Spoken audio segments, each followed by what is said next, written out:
All right. Well, we've seen a lot of wheeling and dealing and the ways of getting this vote on health care. Republicans say that they're going to be watching Democrats very closely during this whole process. Senator Tom Coburn summed it up. Take a look. We will look at every appropriations bill at every level, at every instance, and we will outline it by district, and we will associate that with the buying of your vote. So if you think you can cut a deal now and it not come out till after the election, I want to tell you that isn't going to happen. Texas Republican Congressman Joe Barton introduced an amendment to stop extra funds going to Louisiana and Connecticut, which some have suggested was a way to sort of buy the vote in that area. And he joins me now. Congressman Barton, welcome. Good morning to you. Glad to be with you. I know those amendments were shot down, correct?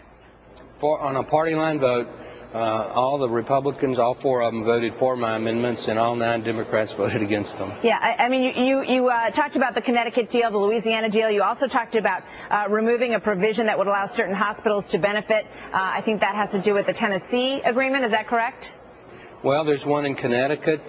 We think there's probably one in Florida, and there's one in Tennessee. All right. So you were trying to find a way to excise some of these so-called sweetheart deals from all of this.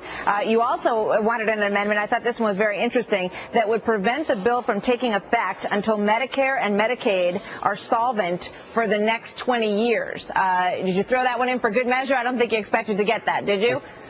Well, one of the bits of hypocrisy in this is that the Democrats say the thing is budget neutral, or it actually reduces the deficit. Nothing could be further from the truth. It probably adds to the deficit well over $1 trillion over 10 years if you include everything that needs to be included and you exclude the revenues that have nothing to do with health care, like the student loan program. So that was just an honesty and advertising amendment, which, again, we weren't really hopeful that the Democrat leadership would accept it. And, sir, you were also very outspoken about not doing this through a deem and pass procedure. So you must be pleased that Democrats are not going to try to do that. I think that's an example of where they did listen to the American people. We don't get elected to Congress to come and deem things. We get elected to stand up and be counted up or down on the major policy issues. And at least today, there will be a vote on the Senate bill. There will be a vote on the reconciliation package, and members will be accountable. So I'm pleased that they're going to do that. And I want to give Congressman Cardoza of California, Democrat congressman, some credit, because he said in the Rules Committee that he would not vote for a deem and pass rule. And I think when he said that woke their leadership up. Yeah, you know, I want to pull up a full screen that shows the members, because everybody's been watching this, and we heard Tom Coburn talking about it. These are the Democrats who changed their vote from a no, they were no in the first round, to a yes. So these are people who have been convinced that this is now a good bill. Now they like this bill. We don't have every single one of them on there. I think we do. Bocherry's in the bottom. We have Markey, Gordon, Murphy, Cosmos, Boyd, and Kucinich, who made a very public flip the other day. What's going to how closely are you going to be watching how these votes may have come about? Well, we're going to be watching it, and I do want to say that they don't have the votes locked down. They have a hunting license. They probably have about 210 votes that are for their bills now. There are a lot of members still in. Yes, ma'am.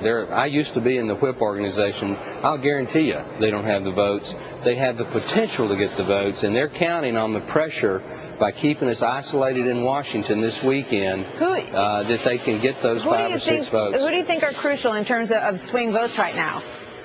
Well, I think one of them, and he's a stand-up guy, is Congressman Bart Stupak of Michigan. He wants to be for the bill because he's a good, loyal Democrat, but he's also an absolutely staunch pro-life person, and he knows that sometimes personality is more important than politics. All right, Congressman Barton, we appreciate you being here today. We have you on the record with us this morning saying you think they're at about 210, which is some pretty interesting news. It's not what we're hearing from the other side, so we'll see what happens when the vote comes down. That's why we're watching. Sometimes people misrepresent their vote counts. It's happened before. And there have been times when you count up all the votes, it's more than 400, and in this case 431. So, and that wouldn't really add up, would it? No, ma'am. Congressman Barton, thank you very much, sir. Good to have you with us today. You have a good day. Thank you.